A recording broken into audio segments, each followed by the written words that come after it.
Hey guys, another episode of Rooting for Laundry coming at you. It is Tuesday. I usually don't do the show on Tuesday, but we're doing it Tuesday because my guest can only do it Tuesday. So hope you guys are okay, having fun. If you're not, I don't understand a lot of, I do understand. Yeah, we're bored and stuff, but we're good. I'm going to try to be more interactive on Facebook because I got, hit up a lot the last one.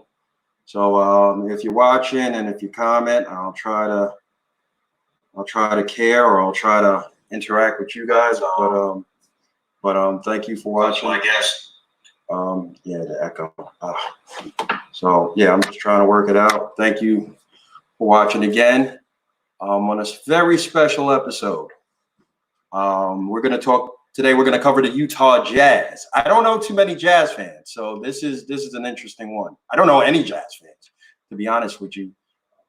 If you know the Utah Jazz, victims of Michael Jordan during the good years, also two Hall of Fame players and a Hall of Fame coach, Karl Malone, John Stockton, legends, Jerry Sloan, coaching legend, and one of those teams, not in one of the smaller market teams, and one of the teams there's not too many fans, but unless you live in Utah. But we have one fan who's actually from New York City, and bring him on. Comedian. He's setting the world on fire right now. Very funny guy, always have. Give it up for JL Cauvin. Hello. What's up, everybody. bro? Very excited. Well, I'm looking at my wild hair right now, and the fact that it's covering my ears. It's that's the COVID hair struggle I guess everybody is going through. Everybody's going through it. We can't find a barber, and we don't want anybody to touch our hair because you never know what can happen. But first of all, let me congratulate you on what you're doing. If anybody doesn't know, I didn't bring it up yet, but these Trump viral vids are hilarious, and one of the best impressions you could probably put out there. Everybody does one, but you have always, since I've known you, have done it spot on. And how are you feeling about all this this attention? It's nice. I wish there was some place I could actually perform and get booked. Well, nobody's getting booked, so no, I know. But that was always the case for me. Now is the first time where that actually might change. Yeah. So it's a little frustrating not to be able to do something with it. But I've got some things in the works, mostly digital type stuff. So it's very exciting, but stressful at the same time. You get used to just sort of being disappointed and humming along at your own pace. And then all of a sudden you feel a real pressure to start doing a lot more than maybe you can. Because I still have a day job and everything. So I for the last month and a half, it's felt like I have sort of two jobs. And I can't leave my house either. So it's like, I can't just relax. I can't go out to eat or so you're like, my house is just one part law firm, one part digital studio, and 5 hours of sleep. Yeah, you still have the dog. So yes, that's true. I have Cookie, who's been my girlfriend and my dog have been, that's my quarantine squad. So yeah. So I think they're not enjoying me as much, I think, as I'm enjoying them. Yeah, every night they're like, "Oh my God, another one!" It's like Trump is living with me now. Yeah, no, she wakes up. It's like nightmares of Trump's voice. That's hilarious. And I'm pretty sure people probably when they see the Trump. I'm pretty sure you probably got "Oh, this guy's a Trump supporter." But a few people early on were like, "Hey, I liked that it was nonpartisan," and I was like, "Well, but you got to know I'm making fun of this dude for being dumb and a racist. I don't know why you'd think I'd then support him if I think he's stupid and racist." Yeah. But obviously for some people, those aren't deal breakers for a president. Yeah, it definitely isn't, man. So this is the main reason why you're here. When I did this show, I automatically thought of you because you're a fan of the Utah Jazz, the only Utah fan that I know, and probably that exists is not too many. It's very very extremely rare. So what happened? Explain. When did this start? I think I've always looked to do things, maybe sometimes find my little ways to rebel. And I know my mom and my older brother were Knick fans growing up. Yeah.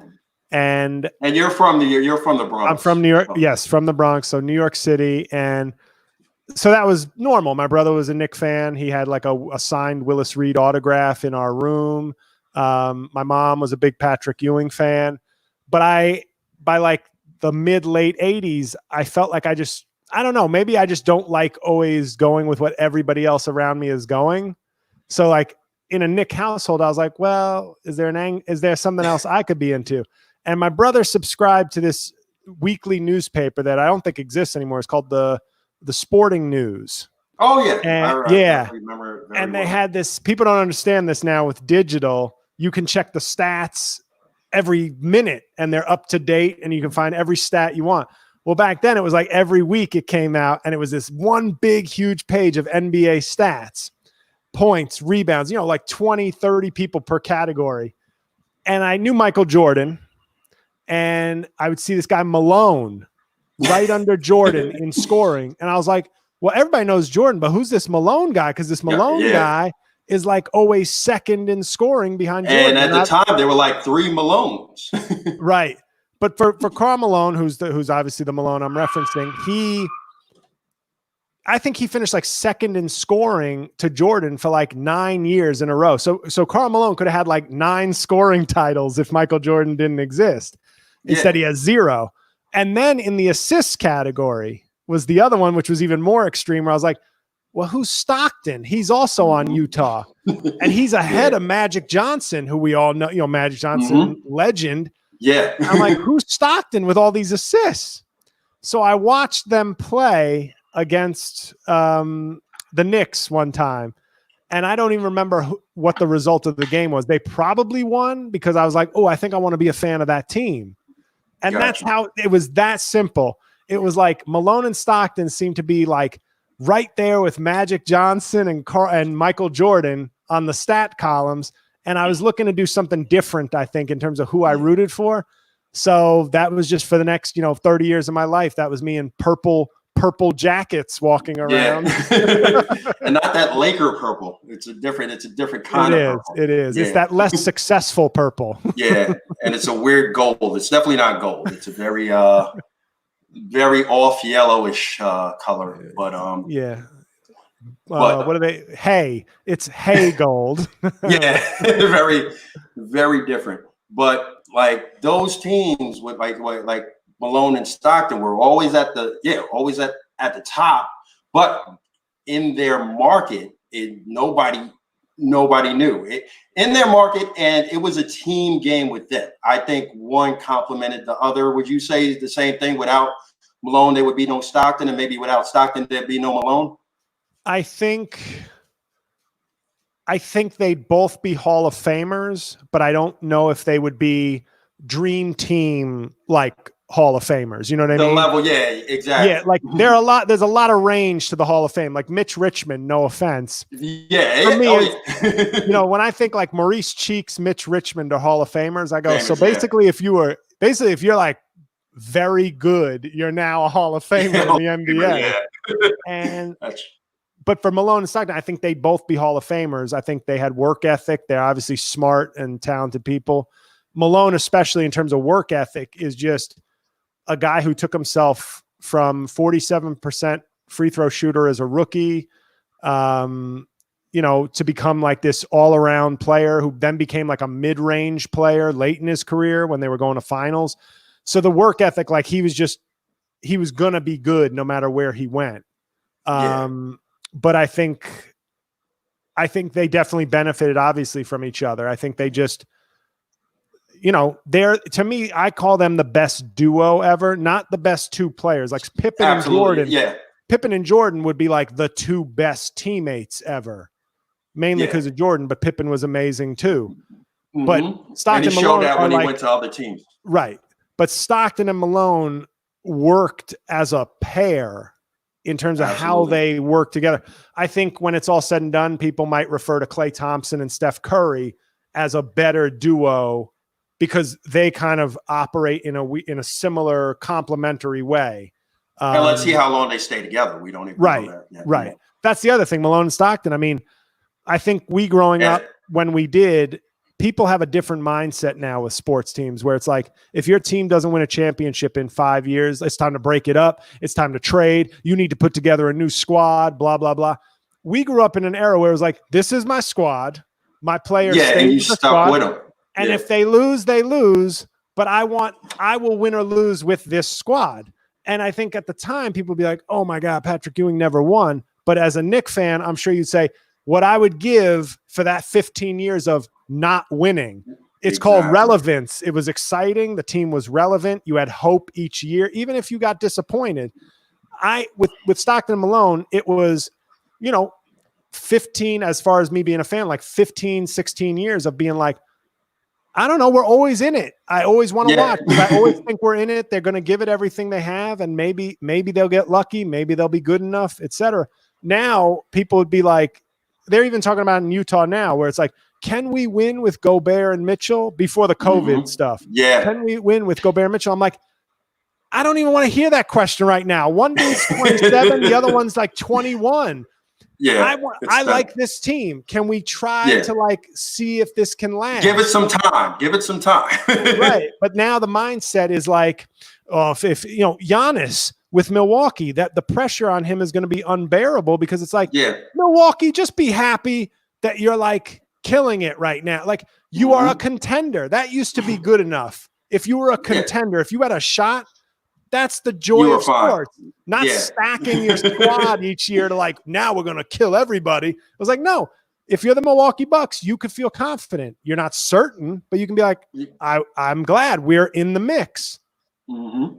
And what's interesting about my long rant on sports. No, it's fine. Yeah, it's fine, man. What's interesting about Malone and Stockton, remember, they were drafted very low. They're like mid first round. Stockton Malone's 13th pick. 13. Stockton was 16. Stockton 16th. Yeah. And the build was where I'll start the timeline. I remember my first memory of watching the 1989 All-Star game in Houston, and usually Malone and Stockton, this is before like they reached their prime. Right. But there were 3 players on that Utah Jazz team. So my first exposure to them, if you saw 3 players on an All-Star team, that's a pretty damn good team. So it was Malone, it was Stockton, and it was Mark Eaton. Who I forget was an All-Star. But he had been, I think he won 2 Defensive Players of the Year. So I think they were giving him credit probably for that, because he blocked like 5 shots. He led the league in blocks, and he still all time is the leader in blocking percentage. Right. So, and if you heard the backstory of him, after he graduated out of high school, he was an auto mechanic. He looks the part. He looked like if he wasn't 7'4", he would have still looked like an auto mechanic. So you had a 13th pick, the 16th pick, and an auto mechanic in the All-Star game. That's insane. Sorry. Yeah, go ahead. No, I was going to say, I think my first season rooting for them was Frank Layden's last season coaching. And then the Sloan, the Sloan era was basically who's there forever. That's another staple. Like Utah, it's like that football team that has that great quarterback, kind of like Eli, just stays on one, just the organization as a whole. They stay together. The Spurs are kind of built that way too. Just like, I think the Spurs are like, as much as it pains me to say, the facts are the facts. The Spurs are the better version of the Jazz. Like that system, that coaching, that not a lot of ego, like just star players, but star players who buy fully into team concepts. Yes. And the Spurs just did it better. The Spurs, I think, drafted better role players than the Jazz. Like, I'll take Stockton and Malone versus Tim Duncan and David Robinson. I'm not saying they're better, but if you give Stockton and Malone Kawhi Leonard, we win a title or two. Or if you give Malone Tony Parker and Manu Ginobili in their prime, maybe they win a title. So it's like we were always stuck at that 2, and we had like Jeff Hornacek past his prime, but we never got we were never able to add that great like group of role players. We always had like guys who were like, okay. Solid. They came out. They never you never got a major. Jazz never made major transactions to bring somebody in besides maybe Hornacek. But I remember like 1990. I'll get to. I remember Malone averaged 31 points a game. Insane. And then that year they lost to Phoenix in the first round. Then the year after they acquire Jeff Malone. If you remember Jeff Malone. I remember Jeff Malone. Yeah, Jeff Malone was like pretty good. He was a guy that like he shot well, but he wasn't shooting like he didn't shoot threes. But the NBA back then, it wasn't like, it wasn't like the 3-point shot was there, but it's not like it is now because it's more defensive league. So, it's so weird to think about players back then because you'd be like, I remember, you probably remember this because the only two teams I have super deep knowledge of are the Jazz and the Knicks, just from being in New York. Local. Yeah, absolutely. And because my brother was a big fan. So like he had a poster, the Bomb Squad, which was like Gerald Wilkins, Trent Tucker, like Rory Sparrow. I really remember that one. Yeah. All these guys who weren't even that good. Good, yeah. But if the game were the way it was today, you probably would have had Trent Tucker shooting like 7 threes a game. You know what I mean? Like these guys who shot like, hey, he was 2 for 5 in this game. What a gunner. And today it'd be like Trent Tucker was 7 for 18 from 3. Like they would have been totally playing a different game. Yeah, remember that game when the Jordan final game against the Blazers, he hit the 6 3-pointers and he shrugs his shoulders and it's like, that's 6. And that was like a record, I think, at the time for most 3-pointers in a finals game. That's right. And he did it in a half. Now, that is, by any standard, that's insane. But the fact is, Steph Curry and Klay Thompson are probably watching that going like, yeah, that's what we do. Yeah, jacking up half-court line is a layup for them. It's insane. So, so 91, they were like, they were moving like their peak. And, things get better. 92, they move to the Delta Center. I don't know if arenas were a big thing to you, but I remember like them moving. That wasn't like a big thing. I loved the name, the Delta Center, even though I didn't even realize for a while that it was a sponsorship. I just thought it sounded cool. I didn't even realize it was Delta Airlines until it changed to like, now it's like Energy. It was like Energy Solutions Arena after it was Delta. I was like, now it's Vivint Home. Yeah, Smart Home, Vivint Smart Home. In my head, I was like, couldn't you have just given Delta like a little bit of a deal just to keep the better name? Vivint Smart Energy Arena. What is that? Delta Center sounds like it doesn't even sound like a corporate sponsorship. That's why it's cool. It just sounds like a cool name. Like as a Mets fan, Citi Field sounds cool, but if they change the name, it's really gonna sound. I don't know. Yeah, when you become like TD Ameritrade Park, I know that already exists, but then you're like, this sounds too corporate. Citi Field in New York City, you can ignore that it's a bank. You can be like, Citi Field because we're in the city. It's a great name, but it's really good. But 92 had like Malone and Stockton get named to the Dream Team, obviously the greatest team ever assembled. And I personally had no problem with Malone going to the team. Stockton. Even though everybody, like I was definitely thought Isaiah Thomas should have that spot Stockton had. But we all know, down the line, we know like, nobody wanted Isaiah on the team. And I still think at that time, I don't know if Stockton was the 12th guy. I was still surprised. In hindsight, Pippen is obviously an all-timer. But I remember thinking it was after only the first championship. This wasn't like 95 Pippen. And I thought, I actually thought Stockton was coming off of, I think, his best season, which was like 17 and 14 and a half assists, which is still the single season record. So I was biased, but I didn't think Stockton was like the weirdest choice on the roster. Like Chris Mullin was getting older. That was kind of like a reward for his like career work. And I think Larry Bird the same. He barely played. Well, no, Bird, but Bird, that's a different level of career achievement. That's true. You have to have Bird on. That's Chris Mullin's not a legend. Chris Mullin's a Hall of Famer, but Bird is that next level top legend, 10 type player. But definitely. I was still surprised Pippen made it, not because in hindsight it seems like it makes sense, but I didn't think Pippen, if you look at the stats, maybe that's not the way to look at everybody else. He wasn't the Pippen of 4 or 5 years later, that he was still rising. He was not at his peak, whereas like Stockton at least was at his peak. I always thought the Pippen spot always belonged to Dominique, but Dominique was hurt. So it probably would have been different. He wasn't Dominique wasn't picked, but I think before going into the process, he was already hurt. So they were like, we can't pick Dominique even if we wanted to because he can't play. So Pippen getting in, but Stockton, like Isaiah, but I understand why Isaiah didn't make it. Yeah, although it is crazy that he wasn't on it when you look at his record. And at the time, it wasn't like Isaiah Thomas 10 years after his prime. Like he was recently a back-to-back champ. Yeah, it was still. But Isaiah was so good. But everybody hated him. So like one of the other memories I remember is the 1993 All-Star game in the Delta Thunder at Utah. Probably one of the greatest moments for the franchise, at least because it was in Utah and Malone and Stockton are both on the team. And sorry, my dog is being a jerk. I'm trying to stop her from barking at the door. Come here. It happens. This is what we could do. My wife is bringing up my kid, and my kid might burst out into tears, but he's he's asleep. He's good. Yeah, it happens. So okay. 93 All-Star game was one of the best All-Star games I recall ever watching because that was do you remember that game? The sad thing is these have all blurred together in my memories where I'm like, I remember they won co-MVP. I remember having won co-MVP. I remember having the hoops card of that stuff, so but the game itself, I just remember I think Stockton had like a ton of assists. Malone had a lot of points, the usual that they do.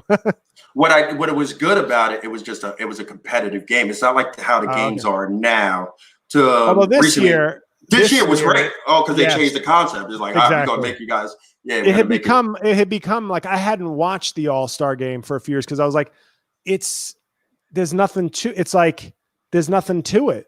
I mean, if you want to see your exhibition, it's a scrimmage. They just throw up the ball, alley-oop here, half-court shot there. It really got to the point. It was kind of like 200 points. Right. It was kind of like how the Pro Bowl in football is kind of useless because nobody wants to get hurt. It really is. But with the NBA, you could have a competitive game if it's geared correctly, but it just turned into almost like a basketball version of the Pro Bowl. But if it wasn't close in the fourth quarter, then nobody ever tried. The only hope you had was if it was close by coincidence, you'd have a good fourth quarter. Yeah, because the NBA All-Star game, even though it's not the most competitive game, business-wise, it's probably the most popular one because it really the whole weekend, the whole event. It's a huge event for not only for NBA but for pop culture as well because everybody is Instagram models probably show up as well. Yeah, that's what it is. It's huge. But I remember that game because it went into overtime and it was just such a competitive game. These guys were really banging. You know what I'm saying? Barkley and Ewan are banging, throwing elbows, and it was one of the games I remember more than anything. So I'm glad. I only remember the result. I think because for me as a Jazz fan, my memories are so later on. There are so many bigger memories. The two lost championships, the Jerry Sloan retiring, all these things are much closer in my head. Yeah, and Mark Eaton retires that same year, that 93 year too. So the big fella. He went back to owning an auto shop or something. I think I called him a lumberjack when I was a kid because he had that big. He had he had a huge beard. One of the few. Yeah, one of the few. Yeah, it's very stood out. Very stood out and tall as hell too. So fast forward to 94. Hornacek comes on. They traded him for Jeff Malone, so that kind of changed the dynamic. Hornacek was a fixture. They were, he ended up playing there for a good, solid. He had a solid run. They retired his number. So Hornets. Were you I think they retired it because they made 2 finals. But I'm I'm always surprised when I'm watching a Jazz telecast. I'm like, Jeff Hornacek's number. I mean, a good player, but it's kind of like Hall of Fame. To retire a number, I feel like you either have to win a title or be a fixture. Mark Eaton's number, if his number's up there, I would get that more. 2-time defensive player of the year, long career, anchored the defense. But Hornacek, I guess they count like making 2 finals as something, but I think the lore of retiring a number has like it's lost now, because I remember Sacramento retired, I think, Divac's number, and I'm like, in my head, I'm like, why? I think it's based more on the franchise, and the contributions to the franchise more than the accomplishments. Because like if you don't win a title, I feel like there's got to be a cap on how many jerseys you're going to retire if there was no title. Like the Yankees. Yankees would have like 20, but I understand because it's the success rate. It's like, you know. Yankees are going to have to be the first team to go triple-digit jersey numbers. Now but betting with like the Kings that you brought up, like Chris Webber, obviously. And then after that, I'm like, how many do you want to go? Because you could, if you want to go 2, but like, does Peja Stojakovic get his number retired? I think it is. I think Page's number is retired there too. And that's what I'm saying. For me, 3 retired numbers on a team that never won a title is too many. Yeah. Like you get 2. You get 2 max, because otherwise you should have won a title if you had 3 jersey retirements. Yeah, I know for a fact, and this is an exception, Kawhi Leonard just won it with Toronto last year. Even though he was 1 year in, I believe they definitely retire his number because of the contribution. Yeah, like 1 year, like he's probably, I didn't see the game. I don't know if he got a chance to go back to Toronto this year, but he's a god there because you won the biggest. You're a finals MVP for the franchise's only title. That's like an automatic. You get an automatic pass. Yeah. So his number is definitely going to the Raptors. Yeah. Raptors. Yeah. It's definitely going up there. So Hornacek comes and it gets good. 95. They win 60 games. I remember that. That was a big deal. And then 96 is well, you know what? 95 bothered me because that was the year. So Houston had won the title the year before. And then Olajuwon was injured for part of 95. So instead of being like a 2 seed, I think they might have. I don't know if they were a 6 seed. I think we played them earlier. If I'm not mistaken, I think we lost them earlier than we should have, but maybe I'm wrong on that. Like, I don't know if they reseeded after the first round, but in my memory, I'm like, well, that's not really a 6 seed. Yeah. Do you know what I mean? Like that's the defending champs who had an injury to a lot. Yeah. Like that's not fair. They definitely won on experience. It's definitely it was definitely that. And the big addition. Remember the big addition. Well, that night that was 95. The big addition was Clyde Drexler, right? Yeah. If they didn't get Drexler mid-season, it might have been different. But once Drexler, that put them over the hump, and they were favored to the 6 seed, and they went against that Magic team with 0 experience, and they end up winning that. So 95 they won 60 games. 96, same thing. They get to the conference finals, they lose to Seattle in 7, and they had Ostertag on that team, which was a pretty cool addition. Did you just call Greg Ostertag a cool addition? A cool addition.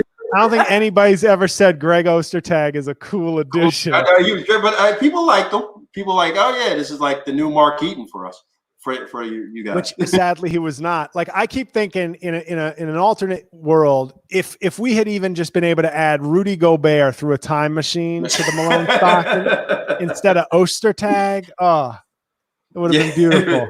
But Ostertag, I thought, was serviceable. Like I said, when you got Stockton, he was goofy, but he was definitely serviceable. Like, I don't want to diminish him as like a bum. I don't think he was a bum at all. Yeah, but that's what the Jazz had. Like, we had Jeff Hornacek was a nice player, but you don't want to roll in to an NBA playoff situation with a backcourt of 6'1", 6'4". Guys, unless you got like a J.R. Smith type athlete at 6'4", which Hornacek was definitely not.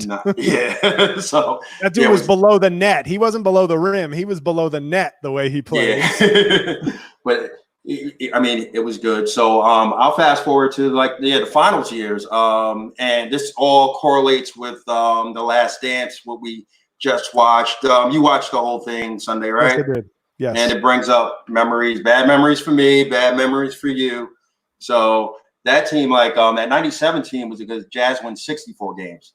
Yeah. And that was a good team. And Malone wins his first ever MVP. And that's also the year, it was the same year they changed their uniforms, right? With the color scheme. The mountains to like the mountain uniforms, yeah. which I didn't really like. A lot of Jazz fans like it, I think, because those are the finals years. Yeah, if they I mean, the winning years, yeah, unfortunately. But my favorite uniform is still the kind of like 89, like the Jazz note, the purple, like the purple and gold with the Jazz note. Yeah. Yeah, I always think that's the best. I still think that's the best jersey they've ever had. Yeah, which always like wondered, like at the time, like, you know, when they moved to Utah from New Orleans, if nobody knows the story, it's like, New Orleans Jazz, yeah, that's a cool name, but Utah Jazz, you're like, okay, you probably could have changed the name when you got there, but they never did. So it would have made sense to keep Jazz in New Orleans, and the Utah. Well, ironically, I feel like Utah could have gone with Saints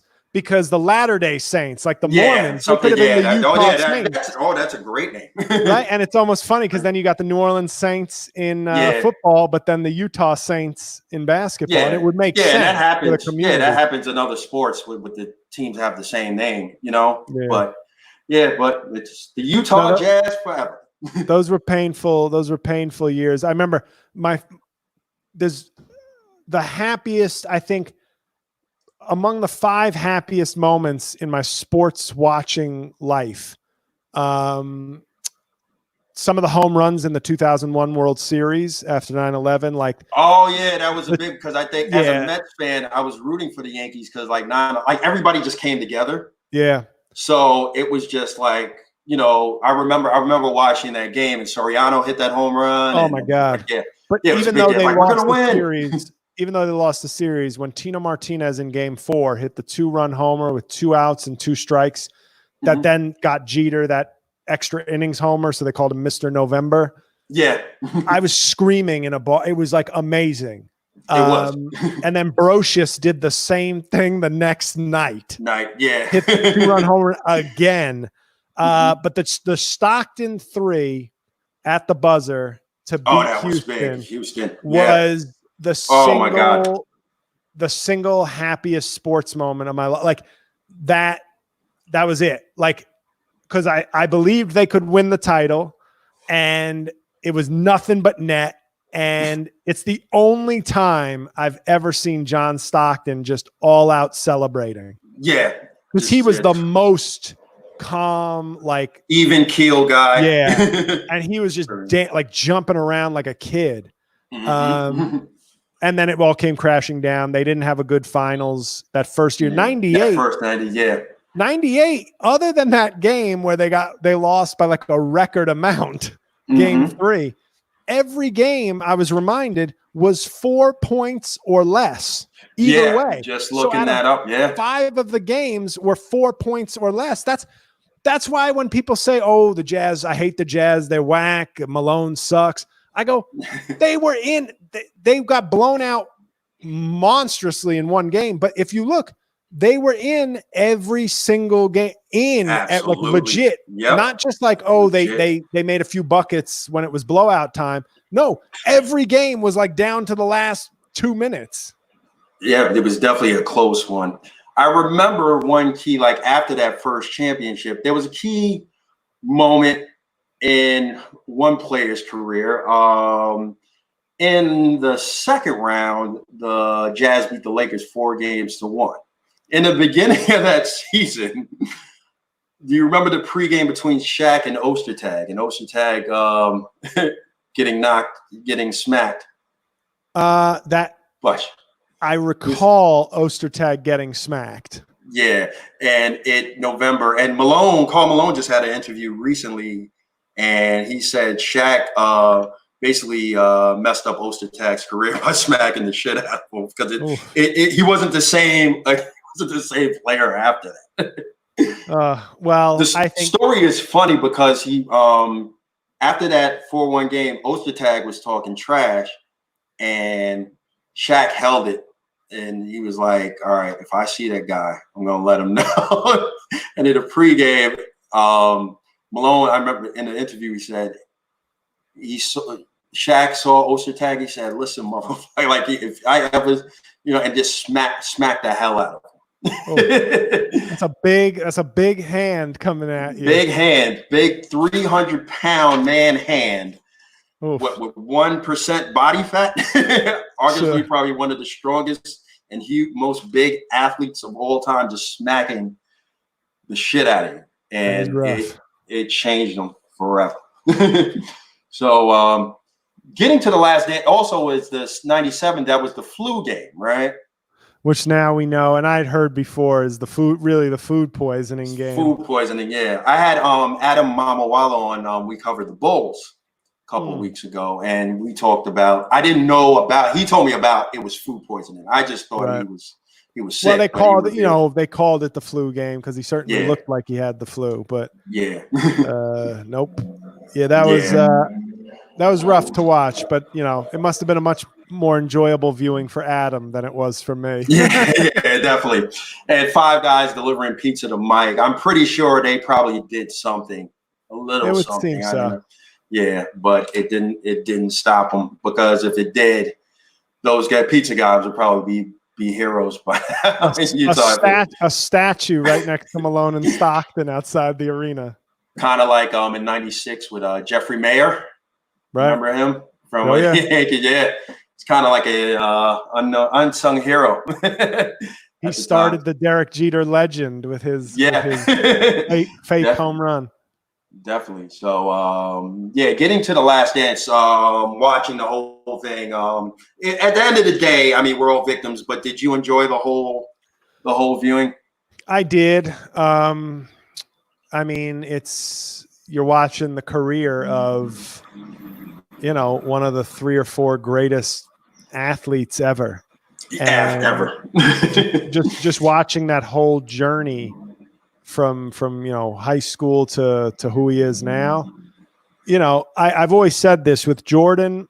I didn't have the luxury of appreciating Jordan because he was going against my team. Like every year of Jordan's prime was kind of a year where the Jazz were relevant.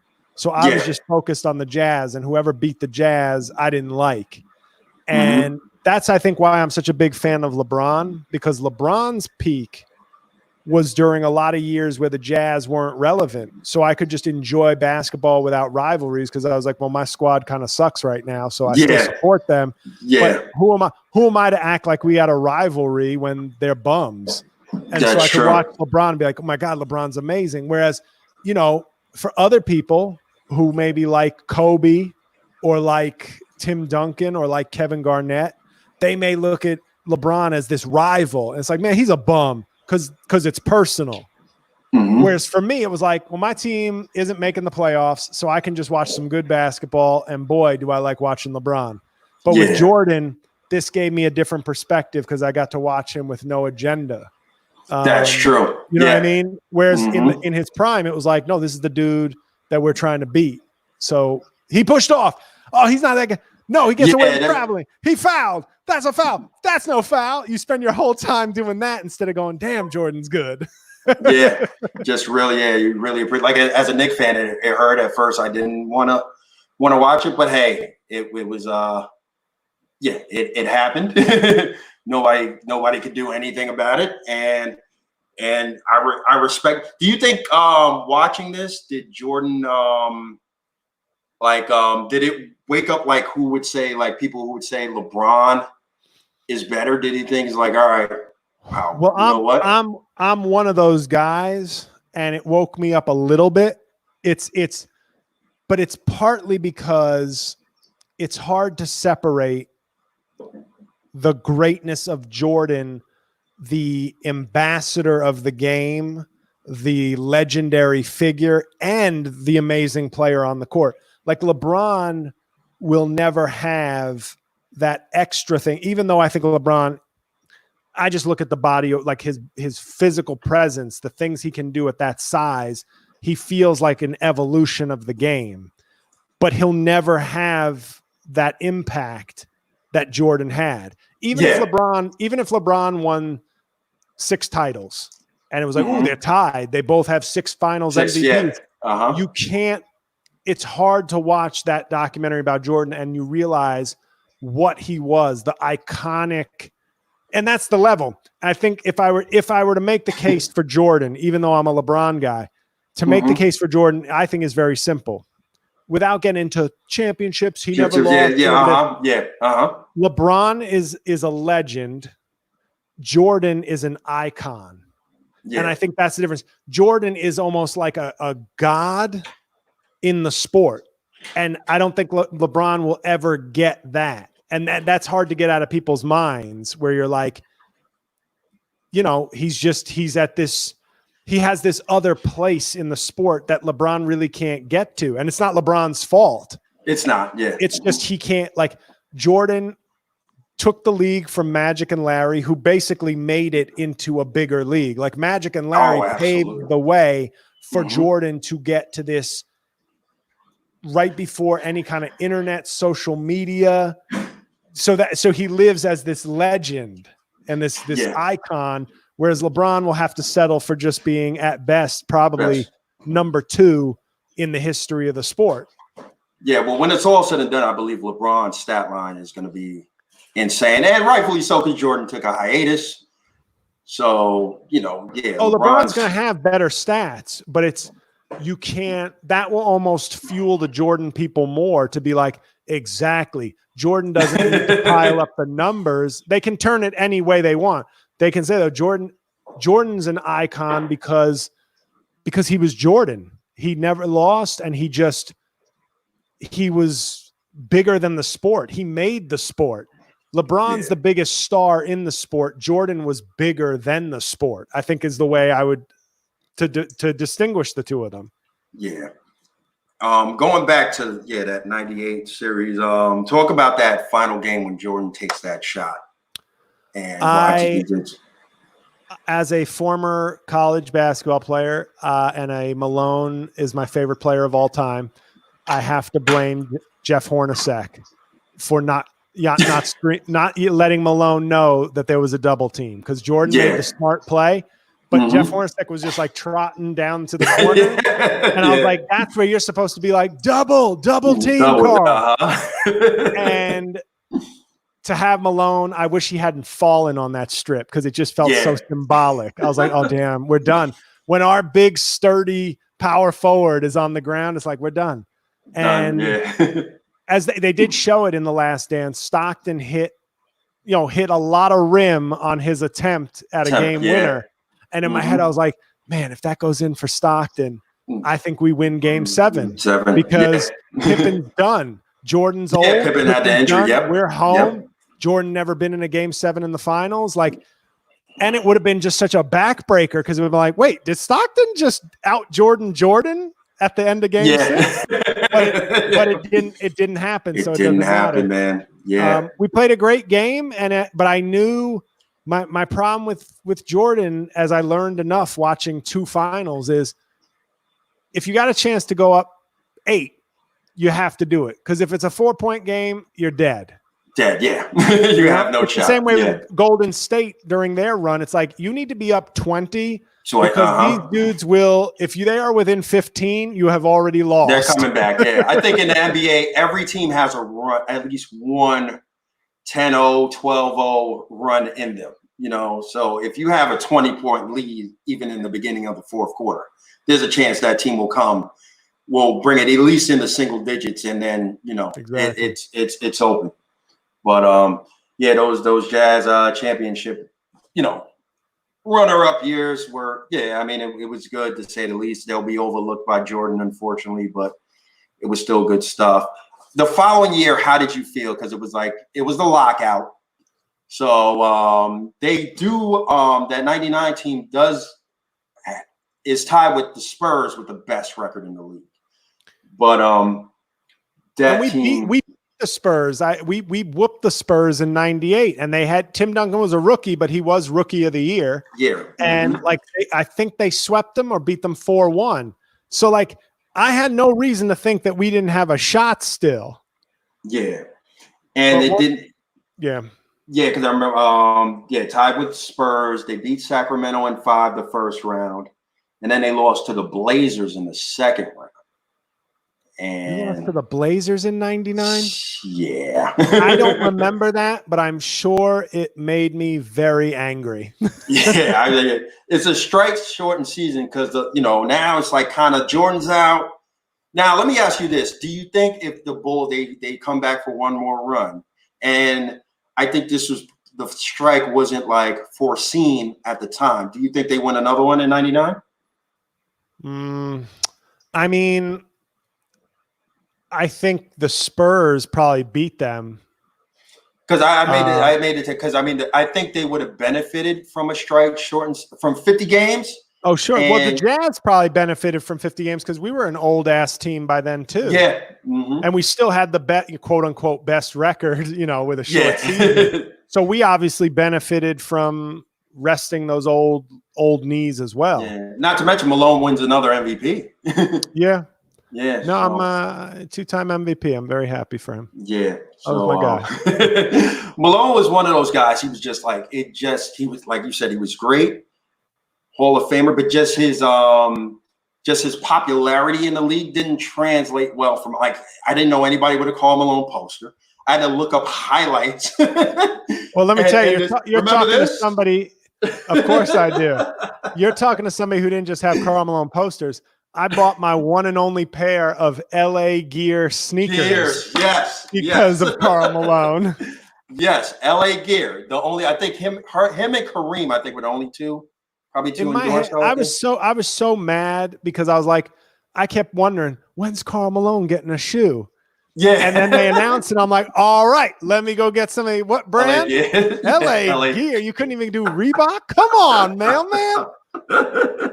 And like Stockton was a Nike guy, but he didn't have a shoe either. He wasn't going to be into that, but he was at least signed with Nike. And I'm like, Karl, what? Maybe you didn't want to do Nike, but could you have done like any other brand? And one of his biggest endorsements is, of course, Rogaine. Did he have a Rogaine endorsement? Remember, Karl? Remember that barbershop commercial? Yeah, man. And he's like, it's like, Karl, you have hair.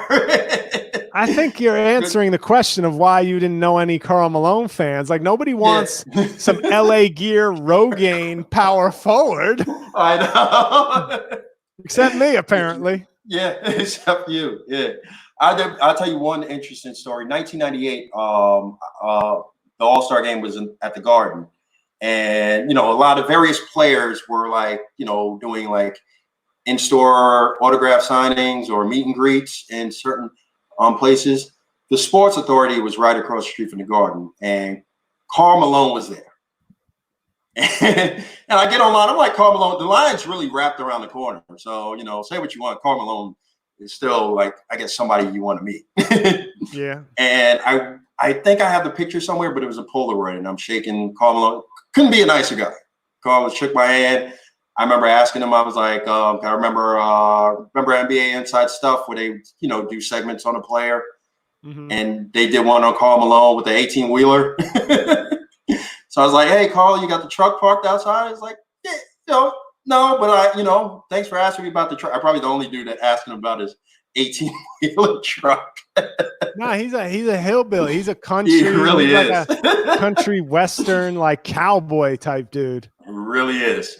And that was like that. That's my one Karl Malone story. But like he never, like I said, Karl Malone. And I had to look at highlights. I'm like, he wasn't I wouldn't say boring, but very basic.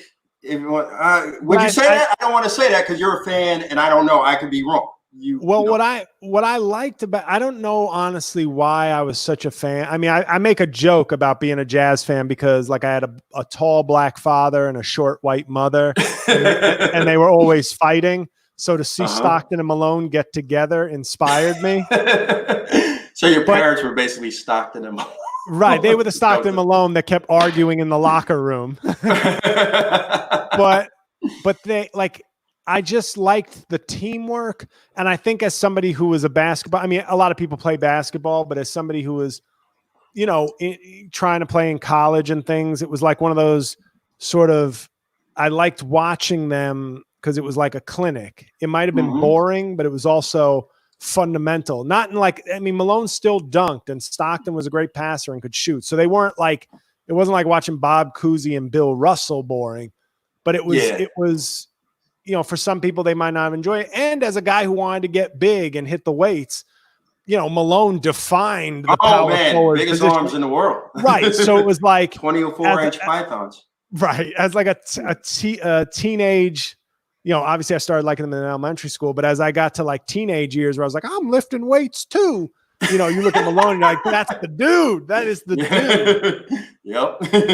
So. Yeah, his arms are huge, man. So 99, 2000, like it starts like drifting off. We had Malone. Yeah, we had some like good series, but I knew we had no hope. Like I remember in like 1 year, I think before the Kings had that legendary series with the Lakers, like in 2002. I think we beat the Kings in 2000 or 2001, maybe 2000. I have it in front of me. In 2000, they win 55 games. They beat Seattle 3-2, lose to Portland again in 2004-1. That's that Pippen. I think Pippen was on that team. What happened in 2001?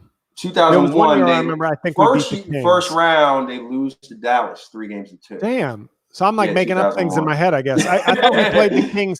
Maybe it was after their run, but I remember. In 2002 they lose to Sacramento first round 3-1. Oh, then okay, then that's the one game might have been the one where Stockton hit like a little buzzer beater. Mm-hmm. So I'm such a loser. I'm remembering that as like a series win because that's how like, you're holding on to anything you can. Your team is fading. Game. Like your star players that you love are like retiring soon. So you're like, I count that one game as like a series win.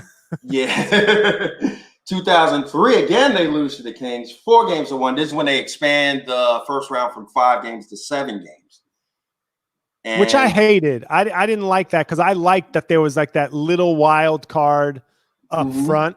Like when the Nuggets beat the Sonics. That was a big deal. Or the Knicks benefited from that in 99 with beating Miami in 5 games. I think what it was is like the NBA is designed definitely for the best team to win. You're going to get many chances like series after series after series. It's not like they were like baseball. I think the first round is 5 games or you got a playing game now. Right.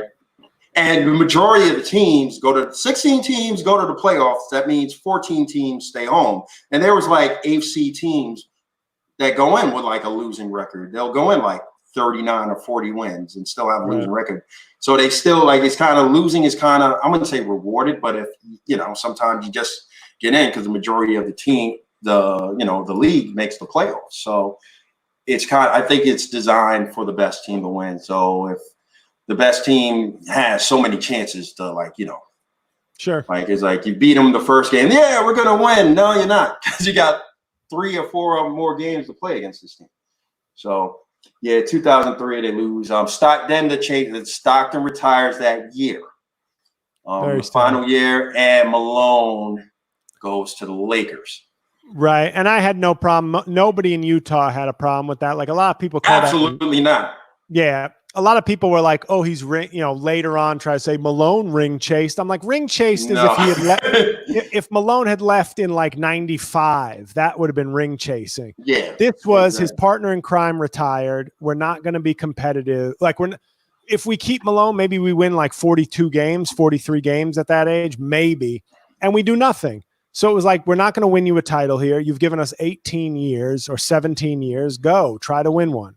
Everybody was totally fine with that. Stockton played 19 years in a Utah Jazz uniform. All 19 years they made the playoffs. And Stockton came a year before Malone. So right. It's pretty amazing.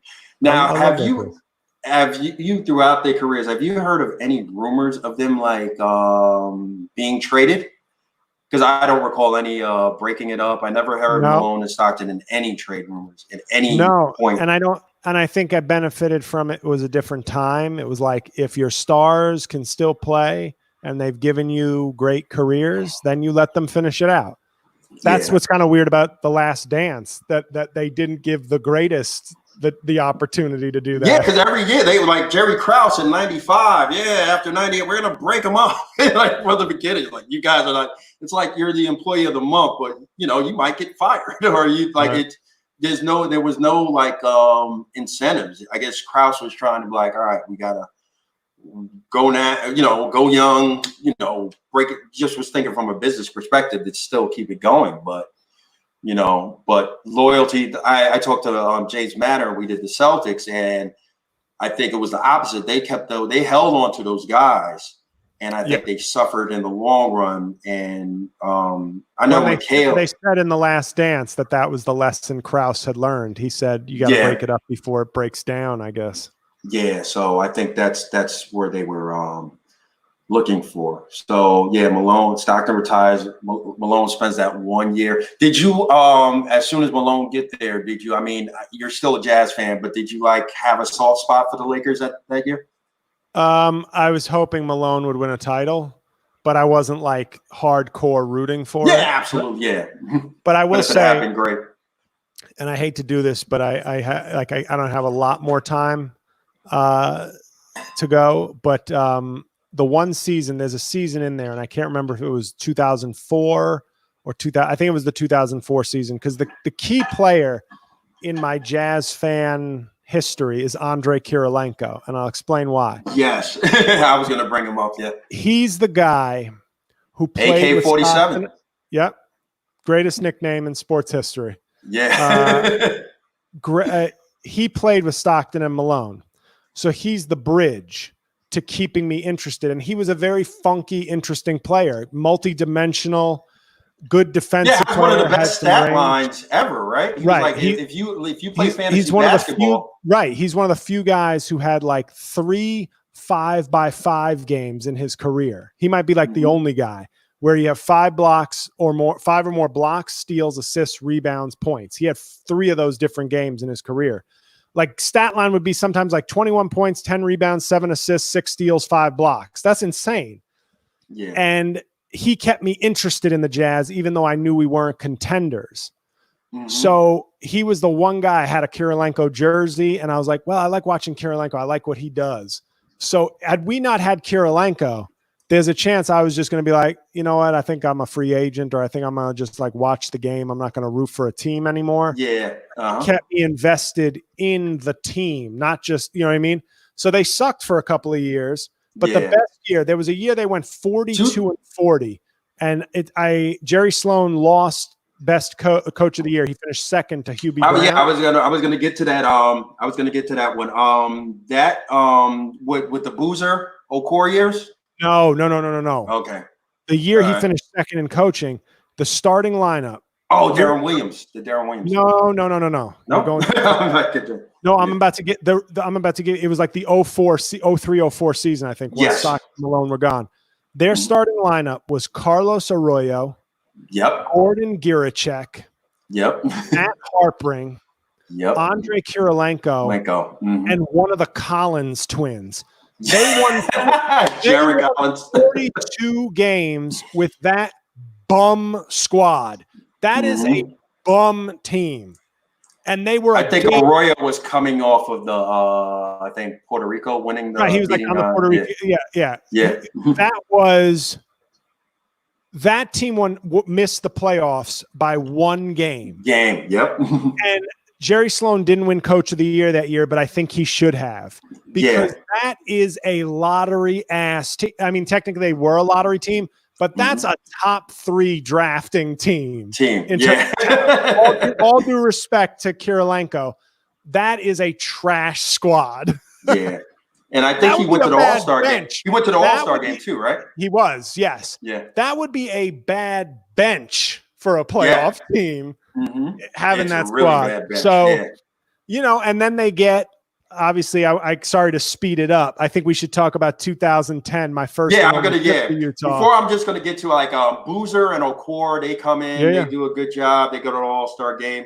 And then Darren Williams also is a key player in that. I like that. That team went to the Western Conference Finals. Yeah. We got swept by the Spurs, who went on to win a championship. But even that was very nice. It felt relevant again, and I thought they were going to stay together. And then they had a young Paul Millsap on the bench. Yeah, Millsap, a second-round pick. Yeah, I'm a huge fan of Millsap. The biggest mistake, my opinion, the biggest mistake the Jazz made in my entire time.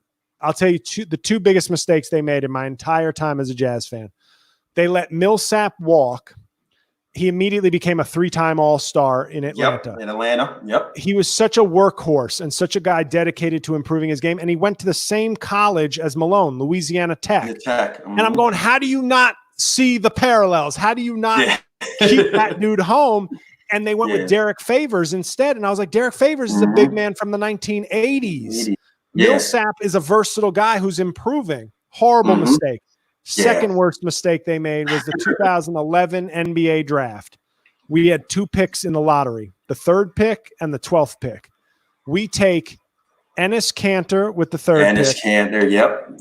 We take Alec Burks with the 12th pick. I'm going to give you a couple of names of people who were available.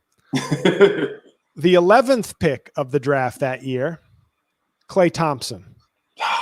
So we could have had Klay Thompson with the obviously he wasn't going 3rd, but we could have, in other words, we could have had Klay Thompson. Yeah. The one that kills me, we pick Alec Burks at 12. At 15, Kawhi Leonard. Kawhi Leonard was a sleeper for everybody. But we had 2 shots. We had 2 shots at one of those guys. Even if we only get one of them, our franchise is in a different position. But we went 0 for 2 in a rich, that is a talent-rich draft. But who knows? Because I always think if Steph Curry landed to the Knicks, I mean, they were 1 pick away from him. But knowing that what the Knicks do, they probably would have, after he got hurt, that 1 year he was injured. They would be like, you got to play. We're selling. Or they would have been like, you got to play. You got to play. We got to sell tickets. And then he breaks his ankle permanently. And we never know Steph Curry. So I guarantee that would have happened. Real quick, talk about you said you had a 2000 where you went to Utah. How was that experience and attending a game there? It was beautiful. I went as kind of a birthday present to myself, and I went alone. Oh, absolutely, yeah. I didn't go with my girl. I do stuff like that all the time.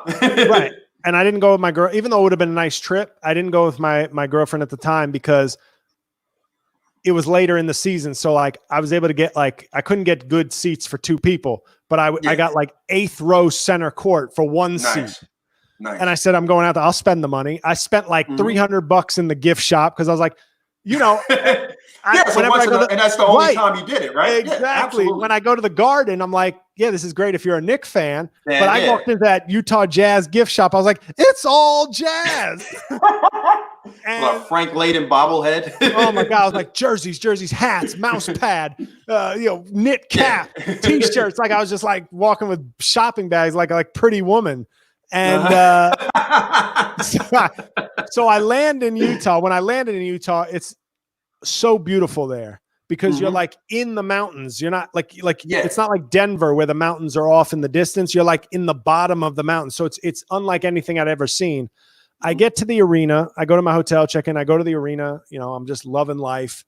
And the game itself was against the Oklahoma City Thunder, and we won in overtime. It was one of the best regular season games of the entire year. Darren Williams hits a step back 3 with 5 seconds left. And then Durant, if we're being honest, might have been fouled on the elbow. It was not called. So it was, but it was amazing. That year I went to 5 Utah games. I went all on the road except for this one. I went to they were all road games for me, but they went 5-0 in the games I went to. The game in versus OKC was amazing. I just loved it. I didn't like being around so many Utah fans, to be honest, though, because I'm used to being the reasonable one who's hey, because I'm never I'm not used to being in the majority. So every call, everybody's like, that's stupid, ref, you're wrong. And I was at times I was like, no, that was a fine call. Why are you acting like an idiot? Because I'm not used to being on the side of the mob. And they're mobbing, but they're not. Are they cursed? Because I think religion in Mormon country. So I'm are they Well, I've heard they can be nasty, but around where I was sitting, I just thought it was kind of dumb, but not necessarily offensive. But the one thing that was sad that happened, they're oh, poop. But more aggressive than that. But the one thing that happened that I regret from that trip was it was a week or 2 before it was 2 weeks before my birthday. And so my mom had gotten me on the Jumbotron. She'd contacted the Utah Jazz to say happy birthday, JL. And she didn't know whether to tell me ahead of time or to let it be a surprise. So she decided to let it be a surprise. I went for snacks once the whole game. Once. And it was not a long trip. It was like 6 minutes. You know what I mean? That's pretty good for like going. That's pretty good. Like, Usually it'll take like 20, 15. Right. And that's when I missed it, as I only learned afterwards. I didn't see so it's the thought that counts. And that was obviously a very nice thought. And I'm glad she tried to surprise me, because it would have been cooler to be surprised than to be like, look at the board. I put your name up there. Yeah. But my bad luck. Typical Jazz fan luck. And everybody's like, happy birthday, JL. Who? Right. It's not like if you're at the Garden and so like maybe another like comic or another, friend sees like, oh, JL, I was at the game. I saw your name up there. I didn't know. Right. But yeah, you're all the way in Utah and everyone. And had I gone with someone else, my mom could have told them. Like, exactly. Oh, sure keep them in the seat. Yeah. Right. Well, yeah. Oh, well. Oh, well. Man, that sucks. Talk about, I guess, Jerry Sloan's resignation, because that's like the final link to those great years. Yeah. With Malone and Stockton. Yeah, that sucked because that year I thought we were going to be really good, and we were losing. It was actually the year after I went to Utah. So I'm thinking, oh, we got the team back. What I liked is they let Boozer go, which I thought was the right move. They stuck with Millsap instead of Boozer. They had to choose one, and I was like, perfect. Millsap's on the come up. Darren Williams is an all-star point guard. I'm fine. I like where this team is going. And then they started losing. I went to all those games. I went to the Wizards, Jazz in Washington. I went to Philly, Jazz, and they were losing to these bum teams. Yeah. And I was like, wait, but we're supposed to be good this year. And it was right after they had beaten Miami, the first year of the Big Three in Miami. Millsap had 46 in Miami. Wow. They called it the miracle in Miami. He had not hit a three-pointer in his career yet. He hit three three-pointers in the last like 90 seconds of that game. Wow. And it was insane. So I'm like, oh my God, we beat the Big Three. Millsap is like looking like a stud. We're going to do this. We're going to upset some people this year. I didn't think we were a championship team, but you got a young team. You're thinking, let's make some noise. And then they started losing to these terrible teams. And I was like, I saw them lose to like a terrible Wizards team in person. I was like, what is happening? and then it all collapsed. Sloan just resigned. Couldn't take it anymore. And I think he put it, I think the way he put it was, we're just, I figured I lost the team. It was time for me to go. And that was like even worse than seasons where we were losing a lot. That was the toughest, because it was like, damn, like Sloan was, it was just a weird way for that era, to that last link to that era to go. What, 24 years, 20 something years, right? I think it was like 22 years, maybe. Yeah. Insane, man. Yeah. Just called it quits, and sad. We got a good coach now, though. Quinn Snyder. Quinn Snyder is pretty good. Talk about Gordon Hayward, when you first got him and his stint there. Great improvement. I didn't think he was going to be as good as he was, but he worked on his body. He worked on his game. He's like deceptively athletic, because he can go up and dunk on dudes off either foot, which is kind of a rare thing. Yeah. And I hated that he left. Because I just thought, I know why he went to Boston. That's his coach. But to me, if a team builds you up, if a team like invests in you, do the right, like we waited for him until there were no free agents left. Yeah. You know what I mean? So we were like, we're going to make him the max offer. We've invested. Yeah. There was a commitment. Yeah. And we're going to give you that. And he took less money. Now, if you're taking less money to go to Boston to coach, then you knew you were going to go. Do you know what I mean? Like, just let us know. Yeah. and don't get me wrong. Teams operate differently. Some teams are shady. A lot of teams are shady. They treat it like a business. When they're screwing over the player, they treat it like a business. But to be fair, the Jazz are not every organization. They sort of have prioritized personal development over winning. So like they do right by their players, and they did right by Hayward. And I just thought he could have, he could have let them know. Like same thing they did with Derek Fisher. That's why people hate Derek Fisher in Utah. Yeah. He was on and he said he needed to, his daughter's eye doctor. Yeah, eye cancer. Yeah. Rare eye cancer. Yeah. Right. So the Jazz, even though he was like a good member of the team, they canceled his contract so he could sign somewhere better for his daughter's health. So yeah, like what team does that? So he signed with the Los Angeles Lakers, who were going to go win a title. To the Lakers, yeah. And Jazz fans were like, "What? Yeah, we did this not to make you competitive for another team. We did this so you can help your daughter." And her doctor was in New York, dude. Yeah, the other side. Derek Fisher is shady. Derek Fisher is a shady dude. Period. Yeah, after learning more and more, especially personally and professionally, he's been shady. And we learned the hard way. But so the Jazz have always been good to their people, even if it meant not winning a title. So I thought, Hayward, if you were going to take less money to play for your college coach, then you knew that before. You didn't need to have this 2-week period to figure things out. Not to mention he made an all-star team too. And yeah, it's unfortunate. Yeah. Well, I mean, after that year, I mean, it turns around because you find another gem, Donovan Mitchell, 13th pick. Well, we find 2 gems, to be honest, different types of gems, but we get Gobert, both, by the way. Yeah, and Gobert, I just went there. Denver Nuggets, Denver trade, who are good, but we got both of them from the Denver Nugget trades. Think about how dumb that looks to Denver Nuggets. Even if they traded Gobert but kept Donovan Mitchell, you could have had Jokic, Donovan Mitchell, Jamal Murray. You would Oh man, God. And you trade it to a rival. You trade it to an in-division rival. Your division, and you're like, weird. What have we done? Yeah. But no, Mitchell. I mean, Gobert. I knew Gobert was going to be good because I remember watching him his rookie year. He was a G League guy, but he came up and he was so tall. He's 7'1", long arms, but he ran hard. And in my head, I literally was like, I don't know. I just see a big dude who's working hard. And I think that's something that may turn into something. Like I always said, I felt like he was like a JaVale McGee with a normal brain. Yeah. Because JaVale McGee should have been much better than he was. Yeah. Athletic, long, and put in effort, but he was like a knucklehead. Yeah. You know what I mean? I don't think he took the game seriously, which I think he focused more on the slam dunk contest.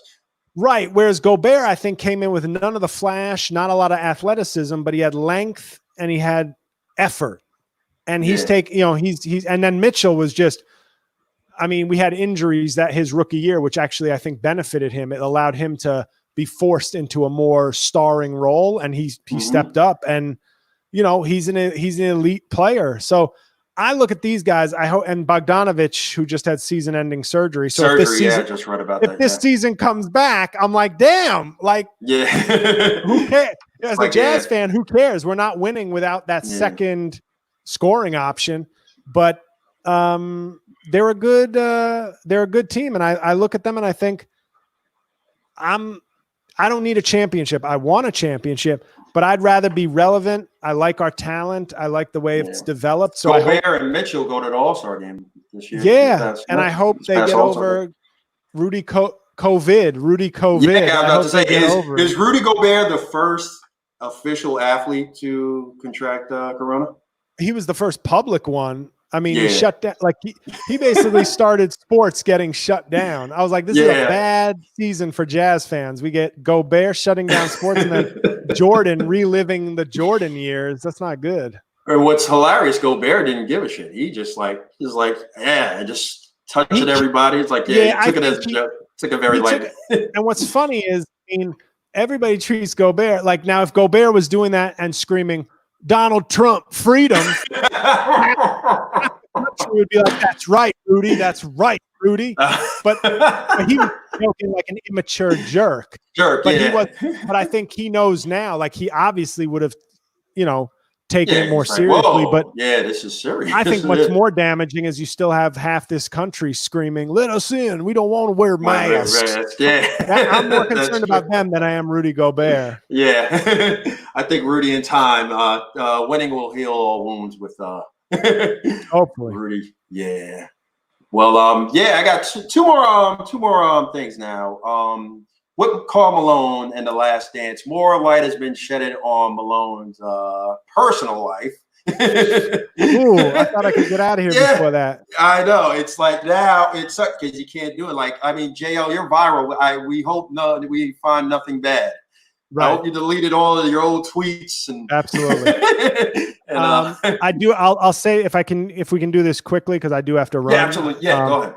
Yeah, Malone has obviously some issues in his past, some serious issues. I know he's like a country boy guy with some questionable country activities, but I can't separate it from like, this isn't me saying I love Karl Malone, the man, but yeah, exactly. From the age of 8 to like 25, he was my favorite athlete. I knew nothing of his personal life. And he inspired me to try and be a good basketball player and to lift weights. Yeah. So I can't vouch for the man's personal character, but I also I can't separate because he didn't mean something to me beyond basketball, but he meant something very important to me within basketball. So it's, it'd be like somebody saying like my favorite comedian growing up was Bill Cosby. I'm not going to like Seinfeld or Chris Rock. They are not going to defend his activity, but they're also not going to say, nah, he wasn't that good or like, no, you can't. He still inspired what you do. And so it's like, I can keep those things separate. Absolutely. Which I guess you have to, because I still look at him. I still look at him kind of through a kid's eyes, like, oh my God, that's my basketball hero, but he's not my personal hero. The majority of the athletes and entertainers we admire are personally not the greatest people. Questionable. Yeah. And one more before I let you go. Stockton. A lot of people said he was a dirty player. Did you think so? Yeah, a little bit. A little bit, yeah. like he wasn't, but he wasn't Bad Boys Pistons dirty. Like, you know what I mean? So it's kind of weird that people draw the line. He knew how to toe the line. He knew how to toe the line. Right. It's kind of weird that people highlight that. It's like maybe they don't have anything they can say about him, but yeah, he did some little tricks of the trade, but he was more like tricky than dirty, I think. Dirty in the NBA, when you grow up watching 80s NBA and somebody calls you dirty, you imagine like you go up for a layup and they like tackle you midair. Yeah, that's dirty. Stockton was more like grab your jersey on a screen kind of dirty, which is like tricky more than dirty, I think. But yeah, no, he did some stuff, but Yeah, that's it, man. All right, cool, man. Yo, thanks a lot for coming on, man. I appreciate it. Anything you want to plug? I mean, you're world renowned. You're world famous. So yeah, that's me. People will find you. Yeah, you can find me on Twitter. jlcomedy.com is my website, and my new album as Trump is worth checking out. It's called Fireside Craps the Deuce. It's available on Amazon and iTunes. So that's it. Yeah, JL, thank you, man. And feed him freedom. Oh, Nick Cannon, a legend. He's my Karl Malone of comedy. He's my stand-up comedy hero, Nick Cannon. Yeah, Nick Cannon. The worst. Unless he's listening to this, and I'd love to work with you. No, I love Nick Cannon. I'm a big Nick deals Cannon happen. All right, man. Thank you, my brother. Thanks for having me. Be good. Be safe. Thank you. All right, guys. That was JL Cauvin. Yeah, he's on fire with these Trump impressions. So check him out on Twitter. Check him. You can find him, and hopefully, comedy will get back the way it was. You'll check him out at a comedy club near you. All right, guys. That was our 7th episode of Rooting for Laundry. I'm Johnny McDonald. You guys be safe, and thanks for watching. You can follow us on Twitter, IG at Root for Laundry, and the podcast is now on Anchor. We put an audio version on Anchor, so. Watch, listen, consume it however you can. All right. Thank you very much. Have a good one.